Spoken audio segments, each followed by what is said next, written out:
Boa tarde a todos, eu sou a professora Denise da Costa. Nós estamos hoje aqui juntos para mais uma aula de História do Jornalismo, primeiro período da UERJ. Então, hoje estou aqui, como sempre, com a professora Marli Barbosa, professor Gabriel Cardoso, e hoje nós temos aqui uma presença luxuosa. Nós estamos também com a professora Jarlene Rodrigues Reis, que vem falar para a gente aqui sobre um aspecto muito importante da história do jornalismo no Brasil, um aspecto que se articula com a nossa disciplina. Jarlene defendeu sua tese de doutorado no programa de pós-graduação em comunicação da UERJ, e a sua tese se intitula Dona Leopoldina e Dom Pedro I na cultura das mídias, performances de gênero em foco. Então, Jarlene hoje vai falar sobre a sua tese de doutorado para a gente, num período histórico que a gente começa a estudar o Brasil. Então, até esse momento, a gente estudou princípios da história, da comunicação e do jornalismo na Europa e em outras partes do mundo. Agora a gente chega no Brasil propriamente dito. Então, Jarlene inaugura essa parte do nosso programa. Então, Jarlene, muito obrigada pela sua presença aqui hoje. Eu passo a palavra para você. Obrigada, professora Denise, obrigada, Marli, Gabriel, que estão aqui comigo hoje, né? É uma alegria estar participando dessa aula, né? Com essa turma de vocês de História do Jornalismo. Eu tive a oportunidade de lecionar junto da professora Denise alguns semestres no meu estágio docente, justamente História do Jornalismo, né? Trabalhei com essa disciplina, foi uma experiência muito bacana, sempre é muito bom estar com o pessoal da comunicação, né? Que de alguma maneira se tornou a minha tribo também, a partir da minha experiência no doutorado no PPG-Com, com orientação da professora Denise, né? Então, hoje eu vim falar um pouquinho para vocês sobre esse trabalho que eu desenvolvi, que eu tive, né, defendi recentemente, que foi a minha tese de doutorado. Então, como a professora Denise colocou, é um trabalho em que eu precisei, né, fazer um caminho lá para o século XIX para resgatar dois personagens da história do Brasil, que todo mundo já deve ter ouvido falar. Vocês saíram, né, tem pouco tempo do ensino médio, então vocês devem lembrar até mais do que eu, né? Quando a gente estuda a história do Brasil, sempre tem lá aquele momento em que que os professores de história falam da independência, né, do processo da independência do Brasil, que aconteceu em 1822, e tem dois personagens muito importantes nessa história, que são o Dom Pedro I, que é considerado esse herói da independência, né, e tudo mais, e a primeira esposa dele, que foi a primeira imperatriz do Brasil, que foi a Dona Leopoldina. Ela nem sempre aparece assim muito, né, quando a gente estuda história, mas ela foi também uma pessoa muito importante no decorrer de todos aqueles acontecimentos que levaram até o Grito de Ipiranga em 1822, né? Então eu fiz esse caminho até o século XIX na minha tese, mas esse caminho eu fiz sempre estabelecendo uma ponte, né, com um olhar contemporâneo sobre esses personagens. Então, a minha ideia aqui foi olhar para uma construção, né, das mídias, para uma construção de filmes, de telenovelas, de minisséries, sobre esses dois personagens que eles viveram lá no século XIX, só que desde daquela época eles têm sido vistos, retratados, representados de uma série de maneiras, né, no jornalismo que vocês estão estudando, nas mídias audiovisuais e nos livros de história também, né, por exemplo. Então, é mais ou menos esse, né, um pouquinho desse olhar que eu vim comentar aqui hoje com vocês nessa aula, certo? Então, eu parti, né, quando eu comecei a fazer esse trabalho, todo o trabalho, quando a gente começa, né, a gente vai, assim, algumas questões que a gente começa a pensar, que chamam a atenção, que a gente se interessa. Então, no meu caso, eu comecei a ter muito interesse, durante o meu doutorado, pelos estudos sobre mídias, né, cultura das mídias. Então, algo que me chamou bastante atenção foi como que as narrativas midiáticas, como que vocês na comunicação, por exemplo, né, vocês entendem a centralidade das mídias, né, dentro dessa realidade que a gente vive, como que isso constrói nossas formas de pensar o mundo, né, como que a gente está mergulhado nessa cultura das mídias. Então, isso foi uma coisa que né, eu comecei a pensar cada vez mais nisso, a articular o meu pensamento, as minhas ideias, com base muito nisso. Também tem uma questão, né, que para mim é importante, que eu moro em Petrópolis, né, que é uma cidade aqui na região serrana, que vocês já devem ter ouvido falar também.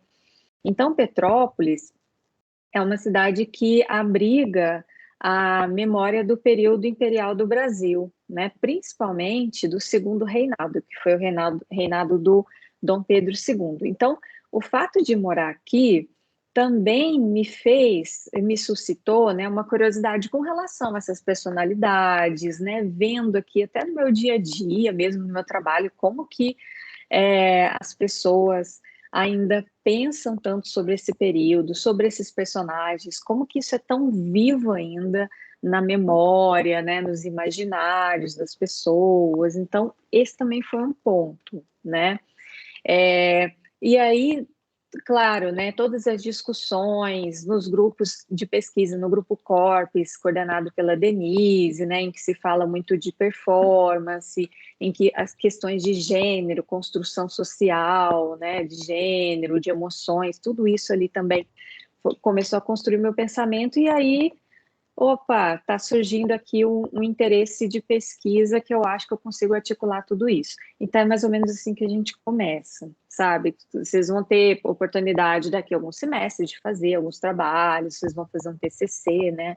Provavelmente no final do curso, e aí vocês vão ver que, né, a gente tem que olhar em volta, a gente tem que sentir o que chama atenção, e a gente constrói um tema, né? E a gente constrói uma pergunta, né? A gente constrói, na verdade, antes de falar da pergunta, um objetivo que a gente quer alcançar com aquele trabalho que a gente se propõe a fazer.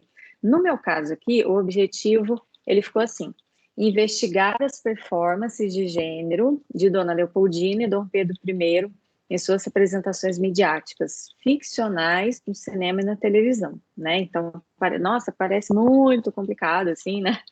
Na verdade, foi complicado, tá, gente? Mas não é tanto quanto parece, porque quando a gente escreve um objetivo, a gente tem que recortar muito bem, a gente tem que dizer exatamente, eu preciso colocar, né, quais são no meu caso aqui, os personagens que eu estava estudando, né, o que eu vou estudar em relação a eles. Então, no meu caso, nesse trabalho, eu investiguei performances de gênero. Então, eu fui olhar para eles, assim, pensando como que a masculinidade de Dom Pedro I, como que a feminilidade de Dona Leopoldina, né, como que isso tem sido representado nas mídias. Que mídias? Todas elas? Também não, também seria impossível. Então, eu fiz um recorte em mídias de ficção, representações de ficção, tanto no cinema quanto na televisão. Então, aqui entrou um filme, entraram 2 minisséries e entrou uma novela, né, que tinham esses personagens e que me permitiram fazer esse trabalho. E aí, eu precisei também colocar, isso vocês vão ver também em algum momento do curso de vocês, que a gente precisa, quando a gente faz um trabalho, uma pesquisa, a gente precisa propor algumas questões ou uma questão, né, que no final do trabalho a gente vai responder aquela questão ali, ou aquelas questões, né? Então, como é uma tese de doutorado é muito grande, a gente acaba tendo que desdobrar um pouco mais. Às vezes no TCC, na graduação, uma pergunta, às vezes a gente já consegue sintetizar isso. Aqui, o que eu fiz, né? Eu perguntei, assim, né, para eu desenvolver durante o trabalho. De que forma se constroem narrativas midiáticas sobre performances de gênero em produções ficcionais de inspiração histórica, né? Porque eu estava estudando essas produções, essas minisséries, vocês já devem ter visto, talvez, né? Até minissérie, tem até séries no Netflix, né? Que é uma plataforma que a gente usa muito, e outras, além da televisão, né? que elas têm ambientação histórica, que tem outros períodos, né, que elas estão agora trazendo ali com personagens de ficção misturados com personagens históricos e tudo. Então, eu trouxe, né, um olhar dessas, eu chamei de produções ficcionais de inspiração histórica, analisando aí como que se constroem essas narrativas midiáticas, né? Não são narrativas acadêmicas, não são narrativas jornalísticas, essencialmente, mas são narrativas midiáticas. Sobre o quê? Performance de gênero. Além disso, né, eu pensei também numa questão que eu trago, né, que fez parte da teoria que embasou meu trabalho, é uma reflexão sobre uma dicotomia que existe, né, tradicionalmente, de uma oposição entre o masculino e o feminino, que são construções sociais de gênero, que são performáticas, né? Mas essa dicotomia, ela existe na nossa cultura e ela permeia, né? Como que a gente se entende mulher, como que a gente se entende homem, como que a gente se entende em outras identidades que não cabem nem no feminino nem no masculino, né? Então, essa dicotomia eu precisei associar também as minhas questões de pesquisa, né, para pensar, bom, como é que essa dicotomia, como é que essa posição entre masculino e feminino está sendo representada nesses dois personagens nas suas representações midiáticas, né? E também eu precisei, como eu analisei 4 produções, que daqui a pouco eu vou mostrar para vocês, em diferentes momentos do tempo, e esses personagens, como a Denise falou, eles viveram no século XIX, e eu estou olhando eles agora em 2021, né, com obras que foram lançadas em 72, 1984, 2002, 2017, eu também me propus a pensar a partir disso, bom, como que o pensamento social, a cultura brasileira, né, entende gênero, performances de gênero ao longo do tempo e de que maneira que essas representações desses personagens está refletindo isso. Bom, espero não ter fundido muito a cabeça de vocês com todas essas questões, mas é só meio que para apresentar mesmo linhas gerais de tudo que foi, sabe, assim, me intrigando, né, e que veio para eu discutir ao longo desse trabalho. Quando a gente faz um trabalho acadêmico também, como esse, a gente precisa partir de um monte de autores, de vertentes teóricas, de leituras, que vão trazer para a gente um arcabouço sobre tudo que já foi falado sobre esses temas, né, que a gente está discutindo, o que tem de importante, quais são os conceitos que eu preciso usar. Por exemplo, eu estou falando de performance de gênero, mas aí, da onde que eu tirei isso? O que significa performance de gênero? Quem já escreveu sobre isso? Então, é importante, né, a gente ter essa construção teórica. O meu embasamento teórico, ele teve várias vertentes que entraram, então eu precisei utilizar autores da comunicação, que discutem cultura das mídias, da sociologia também, discutindo representações sociais, autores tanto da comunicação como também da linguística, por exemplo, né, de estudos de linguagem que discutem narrativas. Claro que eu precisei fazer um mergulho em autores da área da história. Aqui eu tenho, por exemplo, a Maria Álvaro Barbosa, que eu sei que vocês até já leram em uma das aulas anteriores, né, e vários autores que fazem uma relação, assim, entre mídia e história, né, porque a mídia, ela ajuda a contar a história, ela constrói a história também. A história, ela não é só produzida nos livros de história, né, e na disciplina de história que a gente estuda ali no colégio, na graduação, enfim, né, ela é construída por várias outras narrativas, e aí eu precisei ler sobre isso. E performances de gênero, né, que é uma ideia muito importante no meu trabalho, aí eu precisei ler uma autora francesa que é super famosérrima, que vocês já devem ter ouvido falar, que é Simone de Beauvoir, outra aí que teve no Brasil um tempo atrás, uns anos atrás, que é a Judith Butler, uma autora latino-americana, que é a Maria Lugones. Então, enfim, tem vários autores, tá? Muito autor, tá, gente? Que a gente lê para construir um trabalho assim, para a gente ir formando um fio, construindo um fio de pensamento, mais ou menos essa ideia, né? E aí também, para a gente fazer esse caminho, a gente precisa estabelecer o que a gente chama de metodologia. O que que é isso? A metodologia é o que que você... É justamente o caminho, a ideia é essa mesmo. Assim, o que que você pretende, de que forma você vai alcançar aquele objetivo que eu coloquei lá atrás, de que forma que eu pretendo responder aquelas perguntas que eu propus, né, que eu mostrei no slide anterior, em 2 slides antes e tudo. Então, como que eu vou fazer essa pesquisa? Eu preciso dizer para o leitor, para a pessoa que, né, que conhece o meu trabalho, como que eu cheguei lá, né? Então, não só o que eu li, mas como que eu selecionei aquilo que eu fui analisar, que fez parte do meu corpus, como que eu tratei os dados que eu coletei, né? Como que eu analisei depois. Então, é isso, gente, que torna um trabalho acadêmico, né? Porque se você não constrói uma metodologia que é, de fato, né,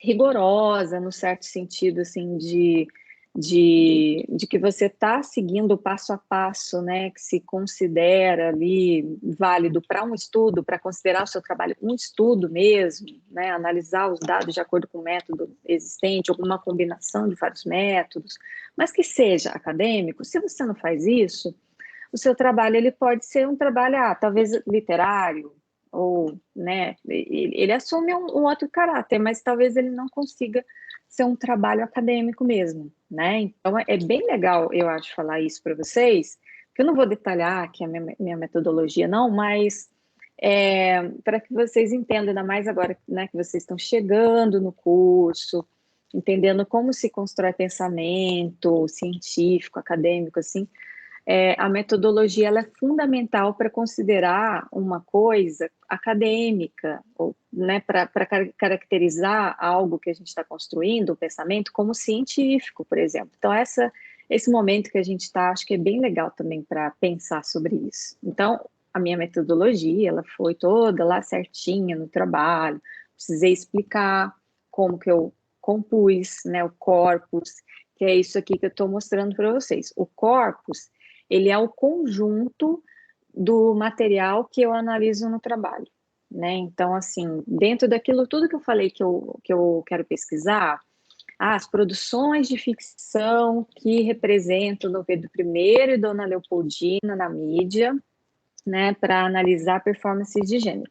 Bom, mas aí, né, eu precisei olhar tudo que já foi, né, que eles já apareceram como personagens, e fazer uma triagem, né? Então, primeiro, pegar só as obras de ficção, né? Então, tirei documentários, que tem muita coisa, por exemplo, não fizeram parte, né? Eu não me propus a analisar isso.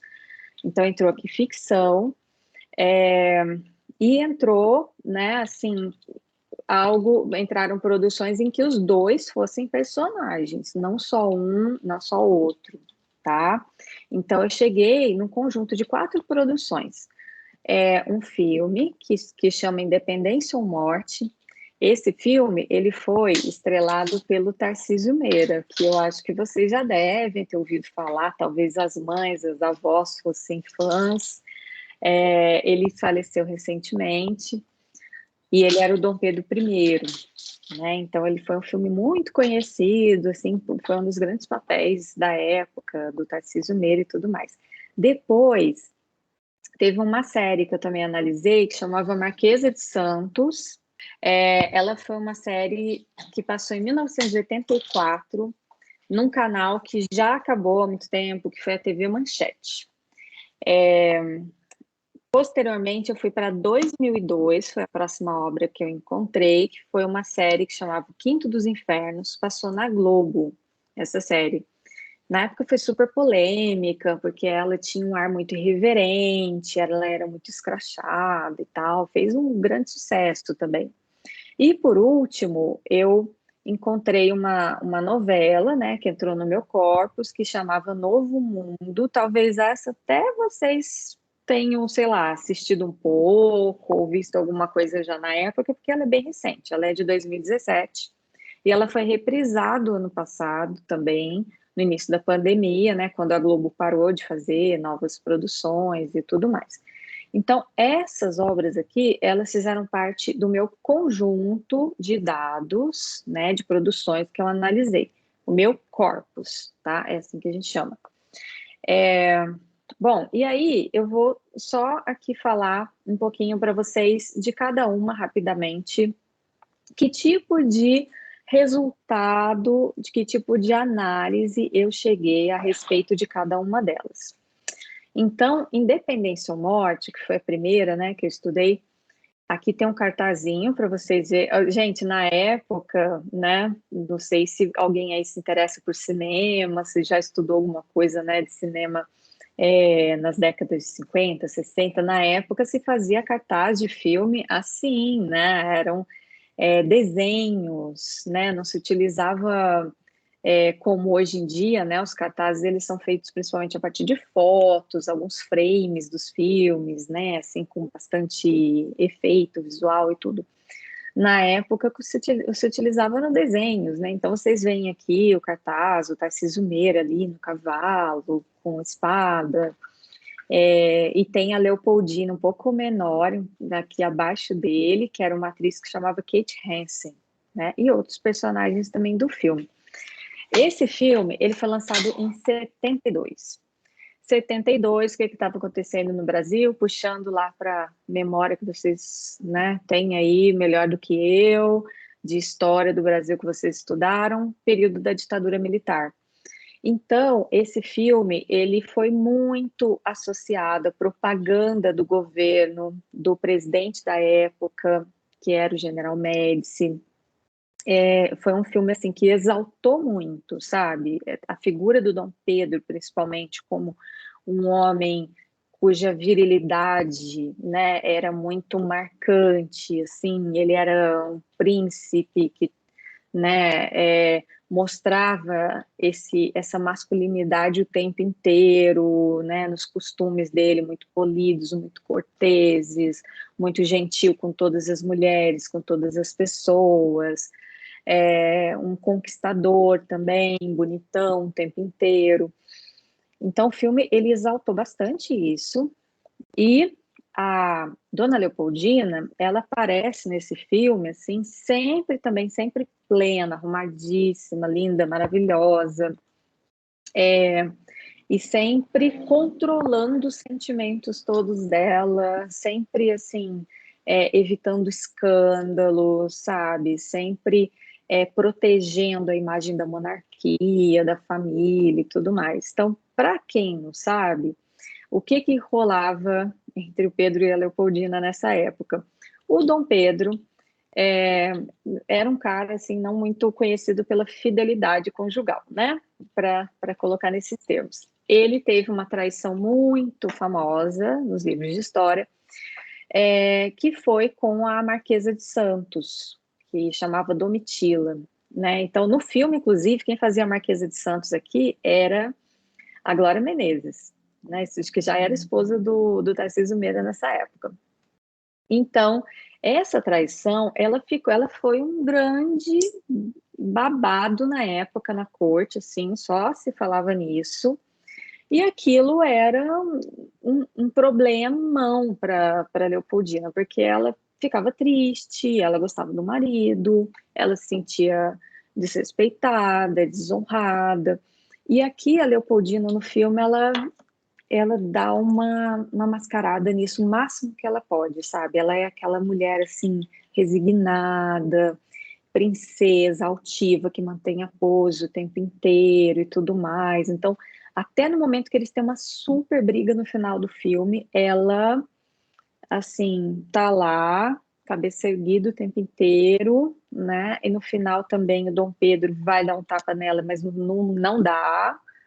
E eles ficam plenos e a imagem deles super preservada no final do filme. Então é essa a masculinidade, a virilidade, né, do Dom Pedro e a feminilidade da Leopoldina, da forma como aparece no filme.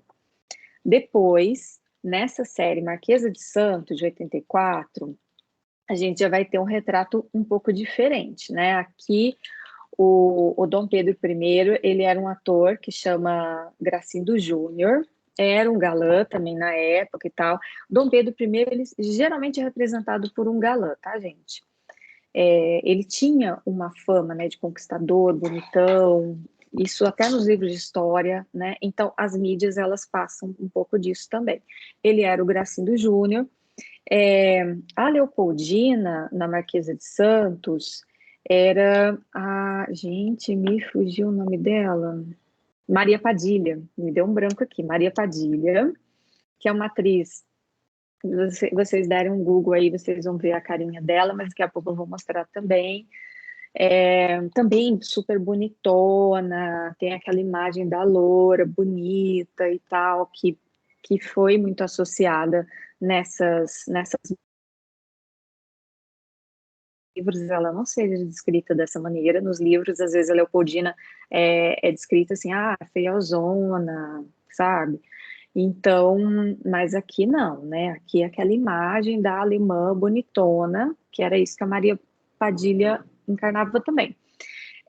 Como que era a virilidade do Dom Pedro e a feminilidade da Leopoldina aqui na série? Aqui, o Dom Pedro já é bem diferente lá do filme, sabe? Que eu vi antes. Aqui ele é violento, a virilidade dele aqui se constrói por demonstrações de força, de autoridade, sabe? Até de bater mesmo nas mulheres, assim. Então tem umas cenas bem violentas, inclusive, na série, que a gente fica pensando que talvez hoje a gente não seria feito daquela maneira, sabe? Então aí a gente vê a mudança, né, temporal, como que ela vai se desenhando, né? Então ele expressa essa virilidade, e a Leopoldina, mais uma vez, ela é resignada, ela tolera, ela aguenta, até um momento lá no final que ela vai dar uma surtada, mas ela aguenta, e ela é muito devota, e ela reza o tempo inteiro, e ela tá ali, ela é muito, muito moralista, muito carola também, aqui na série, sabe? Bem resumindo, tá, gente? Para não ficar muito longo o vídeo para vocês, aí eu já parto para a terceira produção que eu analisei no meu trabalho, que foi o Quinto dos Infernos.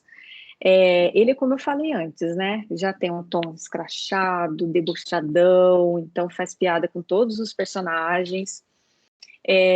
Aqui, a Leopoldina, na única vez, né, das obras que eu analisei, só aqui ela foge ao padrão, né, da loura, magra, bonitona e tudo mais. Aqui, a aparência dela é uma questão na série, assim. Então, ela é uma atriz que chamava, né, gente, que chama Erika Evantini, e ela foge a esse padrão, né? Ela é gordinha, ela, né, faz uma contraposição ali. A Marquesa de Santos aqui nessa série é a Luana Piovani, né? Que era uma diva em 2002, que foi o ano da série. Então vocês imaginem, a Leopoldina tinha uma aparência que o tempo inteiro era motivo de chacota entre vários personagens da série, né? Então ela encarna uma princesa sempre, né? Sempre assim, a Leopoldina resignada o tempo inteiro em quase todas as produções,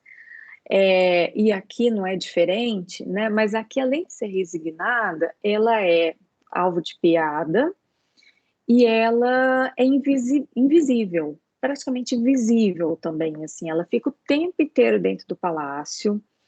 Ela não tem nada de interessante nela, assim, nem muito do ponto de vista político, sabe, da participação política que a Leopoldina teve na vida real, né?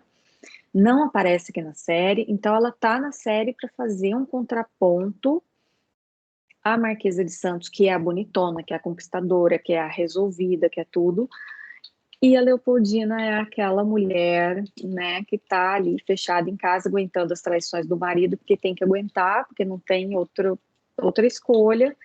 e que também ela se fica resignada, que ela pensa, mas eu também não tenho nada de interessante, né? Nem sou bonita, nem nada, enfim, né? E olha só as outras mulheres que estão aí. Então ela encarna essa feminilidade assim que vai se subalternizando, né, da mulher que vai sendo invisibilizada assim na sua essência, né? Mesmo. E o Dom Pedro aqui já é o conquistadorzão, é o mulherengo, é um personagem que fica sem camisa boa parte do tempo, era um galã também da época, que é um ator que se chama Marcos Pasquim, e ele encarna essa masculinidade, assim, da virilidade, ele encarna uma virilidade calcada na performance sexual, nas proezas sexuais, nas conquistas deles, assim, de muitas mulheres, né, de provar o tempo inteiro uma macheza, de reafirmar isso por meio da sexualidade e até da aparência também. Então, Dom Pedro, que ele malha, ele corre, ele é atlético, né? Ele tem esse sentido de virilidade, tá? E aí, encerrando, a última produção que eu estudei foi a novela Novo Mundo, que passou em 2017, e ela já traz um retrato totalmente diferente, por exemplo, da Leopoldina, né? Então, aqui a Leopoldina, ela já não é mais aquela princesinha resignada que fica, meu marido me trai todo dia, mas eu não tenho o que fazer. Não, ela luta contra isso, até contra esse sentimento. Ela chega a falar que vai se separar do Dom Pedro, sabe? Uma coisa assim que era irreal, gente, no século XIX, num casamento de príncipe e princesa, vai se separar, sabe? Não tinha isso, mas aqui em 2017, a Leopoldina pensa isso, ela fala isso, ela constrói uma vida para ela tem engajamento político, ela conversa com um monte de gente, ela se envolve em um monte de questões, ela é bonitona também, né? A Letícia Collin, que fez a Leopoldina, uma atriz super bonita e tudo mais. E a novela investe nessa imagem da Leopoldina. A novela cria até uma coisa, uma história, um interesse do José Bonifácio, que foi um personagem histórico também, cria esse interesse pela Leopoldina, assim, tipo, olha, essa mulher, ela é interessante, né? Então, Dom Pedro está dando mole. O Dom Pedro era o Caio Castro, né? Que eu acredito que seja aí amplamente conhecido da galera, porque ele já é um galã aí contemporâneo, né? Então, ele foi esse Dom Pedro também conquistador, né? Também mulherengo e tal, mas ao mesmo tempo meninão, brincalhão, é, assim, com uma certa ternura, né, na construção. Então, o tempo inteiro o comportamento dele assim, tá, ele trai, poxa, ele magoou uma personagem maravilhosa ali, porque a Leopoldina todo mundo gostava e tudo, mas, ai, poxa, mas ele pede desculpas, ele fica arrependido, ele fala que ama, mas que ele não sabe o que ele faz porque que ele faz porque ele é assim mesmo. E aí, no final, tudo ficava perdoado por causa disso, né? Então, ele encarna aquele homem meio menino, né? Aquela masculinidade matura, né? Que precisa o tempo inteiro de um amparo quase que maternal da mulher, da companheira, e quem dá esse amparo para ele é a Leopoldina, que tem essa feminilidade maternal, madura, né? E ela entende e tal, e segue, né? E é assim. Bom, então, gente, algumas conclusões só aqui, né, que eu tirei no meu trabalho, é que essas performances do Pedro e da Leopoldina nessas produções que eu estudei, elas reproduzem, né, esse sistema binário que eu falei no começo, de masculinidade, de feminilidade, o tempo inteiro trazendo aspectos, né, que reforçam muito isso, né, uma virilidade que se afirma, seja pela autoridade, pela violência, pelas proezas sexuais, pela imaturidade, e aquela feminilidade da Leopoldina, assim, de resignação, né, de cuidar da família, de colocar né, a família em primeiro plano, de querer também muito o amor do marido, né, e de colocar isso como uma grande aspiração também de vida, né, então eles reproduzem isso nessas representações.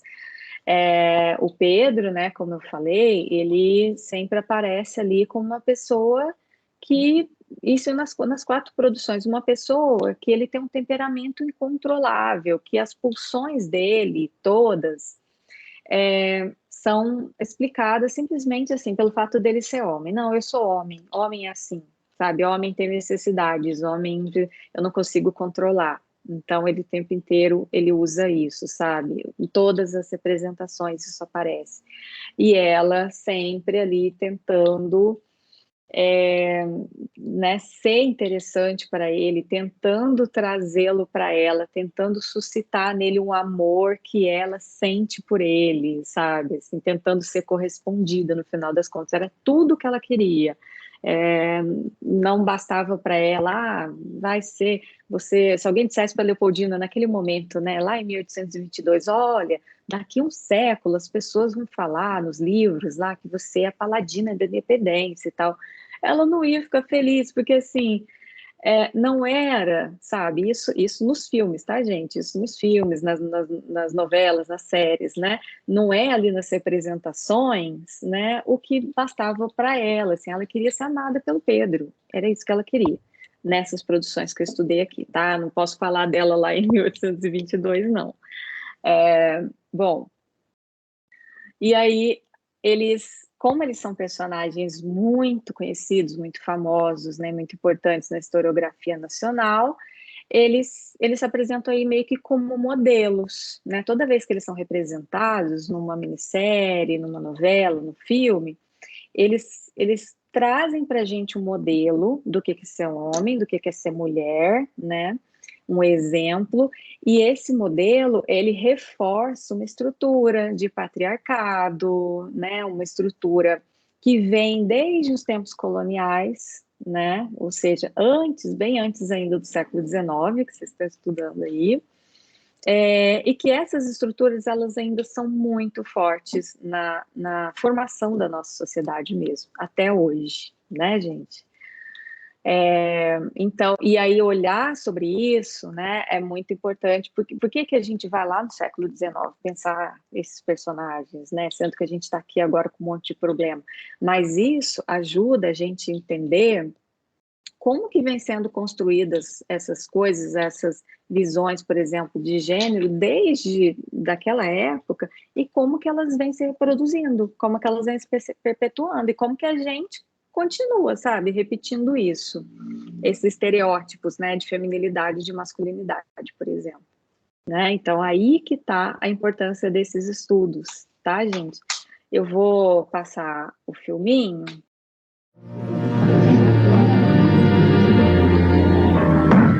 Dona Maria Leopoldina Josefa Carolina de Habsburgo-Lorena, Arquiduquesa da Áustria. Leopoldina.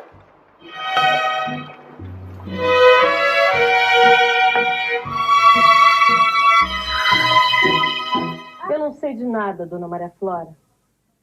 Eu só estranhei o fato de Dom Pedro não estar no seu quarto pelo seu estado de saúde, que inspira cuidados. Mas, enfim, Dom Pedro não é mais criança, ele sabe o que faz.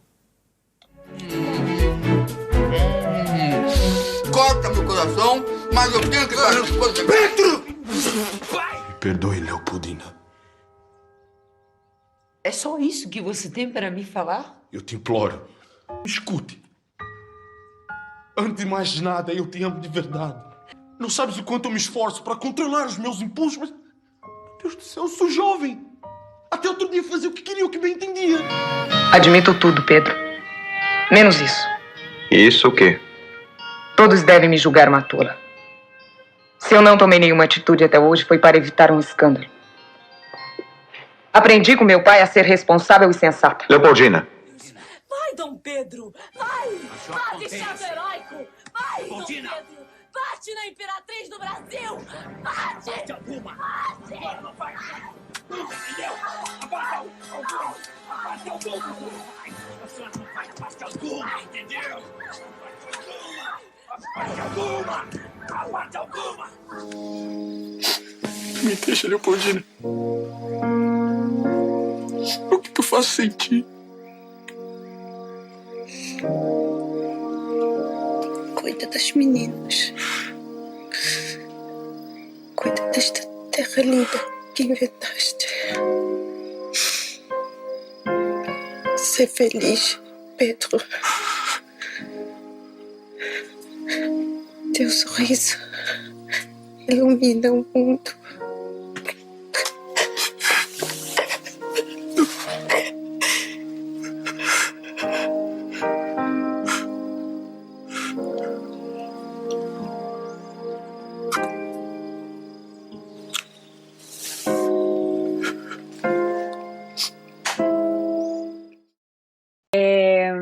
E é isso, né? Assim, é um trabalho em que realmente eu me propus a entender uma questão que é muito importante para mim, né? E que é muito permeada por essas construções narrativas da mídia, né? Que são as construções de gênero, né? Como que elas se mostram o tempo inteiro para a gente por meio de personagens, por meio de figuras históricas. E como que elas vão se reproduzindo ao longo do tempo, e como que elas vão mudando também ao longo do tempo, né? Então, a essência do trabalho é essa.